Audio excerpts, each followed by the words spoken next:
Guys, क्या आपने कभी सोचा जो आप रोजाना सोशल मीडिया, ऑनलाइन शॉपिंग या फिर बैंकिंग एप्लीकेशंस यूज करते हैं, उनमें आपका पर्सनल डेटा कितना सुरक्षित है? आज की डिजिटल दुनिया में आपका डेटा आपकी पहचान है और इसे सुरक्षित रखना अब मजबूरी नहीं बल्कि जरूरत बन गया है। तो तैयार हो जाइए क्योंकि आज की इस वीडियो में बात करने वाला हूँ digital personal data protection rules की, जो आपकी डिजिटल दुनिया को सुरक्षित और बेहतर बनाने के लिए लाए गए हैं। तो वीडियो को लास्ट तक जरूर देखिएगा। अगर वीडियो पसंद आती है तो वीडियो को लाइक कर देना, चैनल को सब्सक्राइब कर देना। तो गाइस, सही सुना आपने। आज के इस वीडियो में मैं एक ऐसे टॉपिक के ऊपर बात करूंगा जो हम सभी की डिजिटल जिंदगी से जुड़ा हुआ है, digital personal data protection rules. पिछले कुछ सालों में जैसे जैसे डिजिटल दुनिया ने हमारी जिंदगी में अपनी जगह बनाई है, वैसे वैसे हमारा जो पर्सनल डेटा है उसकी सुरक्षा भी उतनी ही ज्यादा इंपॉर्टेंट हो गई है। तो आज के इस वीडियो में हम डिटेल से बात करेंगे ताकि आप सारे की सारी जो भी रूल्स आए हैं या फिर इनके बदलाव आए हैं, इनको अच्छे से समझ सकें और अपने डेटा को सुरक्षित कर सकें। तो पहले मैं बात करता हूँ डिजिटल पर्सनल डेटा प्रोटेक्शन है क्या। डिजिटल पर्सनल डेटा प्रोटेक्शन का मतलब ये है कि आपका जो पर्सनल डेटा है उसकी सुरक्षा करना, ताकि जो अनऑथराइज्ड हैंड्स हैं या फिर जो अनऑथराइज्ड लोग हैं उनके हाथों में ना जाए आपका डेटा और उसको गलत तरीके से यूज ना करे। तो आज की इस डिजिटल एरा में हम सभी मोबाइल फोन यूज करते हैं, लैपटॉप यूज करते हैं, कंप्यूटर यूज करते हैं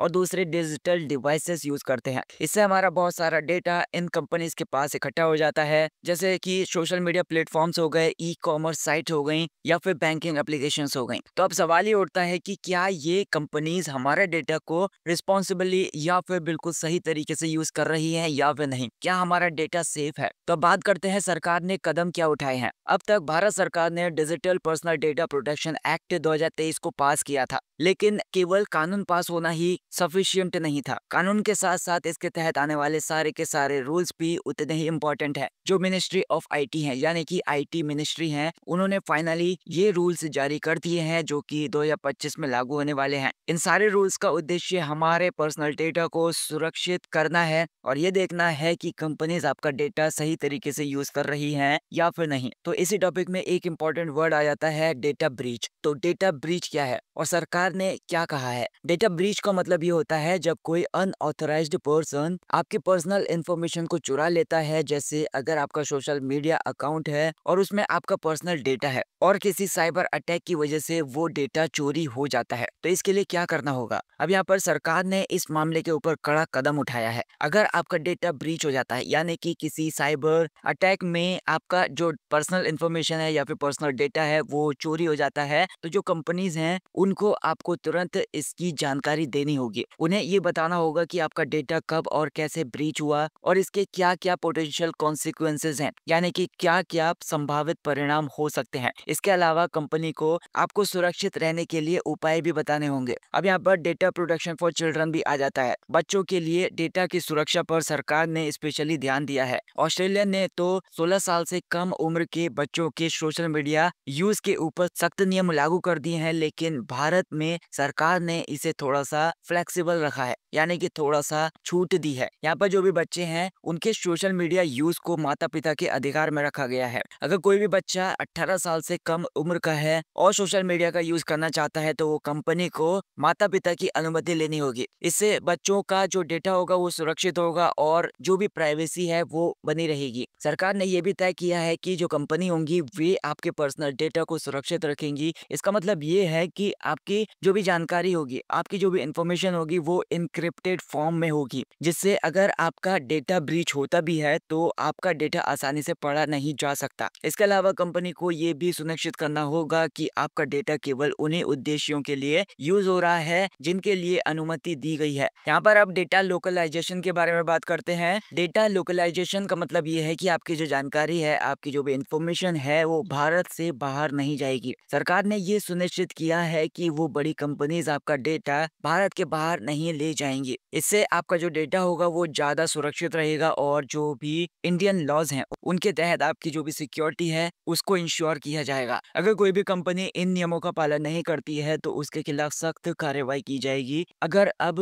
कोई भी कंपनी इन नियमों का उल्लंघन करती है तो उसे भारी पेनल्टी भुगतनी पड़ेगी, यानी कि भारी जुर्माना भुगतना पड़ेगा जो कि 250 करोड़ रुपए तक हो सकता है। इसके अलावा एक डेटा प्रोटेक्शन बोर्ड भी बनाया जाएगा जो कि इन सारे नियमों के पालन को मॉनिटर करेगा और जरूरत पड़ने पर हियरिंग्स भी करेगा। सरकार ने ये बिल्कुल क्लैरिफाई कर दिया है कि वो आपका डेटा केवल स्पेशल उद्देश्यों के लिए या फिर कुछ स्पेसिफिक पर्पस होंगे उन्हीं के लिए यूज करेगी, जैसे कि सब्सिडीज देना, बेनिफिट्स प्रदान करना या फिर कोई सर्टिफिकेट जारी करना। इससे आपका जो डेटा होगा वो सुरक्षित रहेगा और कोई भी अनऑथराइज्ड हाथों में नहीं जाएगा या फिर अनऑथराइज्ड पर्सन इसका मिसयूज नहीं कर पाएगा। इसके अलावा अगर आप विदेश में यात्रा कर रहे हैं तो आपको एयरलाइंस के साथ अपने पर्सनल डेटा शेयर करने होंगे। सरकार ने ये नियम बनाया है कि एयरलाइंस को आपके पर्सनल डेटा को सरकार के साथ शेयर करना अनिवार्य होगा ताकि आपकी यात्रा से संबंधित सारी की सारी जानकारी जो होंगी वो सुरक्षित रह सकेंगी। ये जो रूल्स हैं अब ड्राफ्ट फेज से फाइनल फेज में आ चुके हैं। आपके पास अब 18 फरवरी तक का समय है अपने जो भी सजेशंस हैं, अपने सुझाव हैं जो भी वो देने का, ताकि आपको इन सारे रूल्स में अगर कोई भी मॉडिफिकेशन करवाना हो या फिर कोई भी कमी नजर आती है तो आप इसके लिए आवाज उठा सकते हैं या फिर अपने सुझाव दे सकते हैं। आज के टाइम में डेटा एनालिटिक्स बहुत ज्यादा इंपॉर्टेंट हो गया है। कंपनीज आपके डेटा को एनालाइज करके आपको बेहतर सेवाएं प्रदान कर सकती हैं, लेकिन इसका जो दुरुपयोग है वो ना हो इसके लिए इन नियमों का पालन करना बहुत ज्यादा जरूरी है। आर्टिफिशियल इंटेलिजेंस का यूज बढ़ रहा है। आने वाले टाइम में एआई का जो यूज होगा वो और भी ज्यादा बढ़ता हुआ चला जाएगा, क्योंकि एआई आने वाले टाइम में बहुत ज्यादा एडवांस हो जाएगा और एआई मॉडल्स को ट्रेन करने के लिए बहुत सारा डेटा चाहिए होगा। इन नियमों से ये सुनिश्चित होगा कि एआई का यूज सुरक्षित और एथिकली या फिर नैतिक तरीके से हो रहा है। ब्लॉकचेन टेक्नोलॉजी का यूज डेटा को सिक्योर करने में किया जाता है, जिससे आपका जो डेटा होगा वो ज्यादा सुरक्षित हो जाएगा और जो भी अनऑथराइज्ड चेंज आने वाला था इसमें उससे बचा सकेगा। तो गाइस, आपके अनुसार जो भी डेटा प्रोटेक्शन रूल्स हैं आपके डिजिटल लाइफ को कैसे सुरक्षित बना पाएंगे? आपके क्या विचार हैं इस चीज को लेकर? मुझे कमेंट सेक्शन में बताइए कि आपको क्या लगता है कि इन नियमों के बावजूद भी आपका डेटा सुरक्षित रहेगा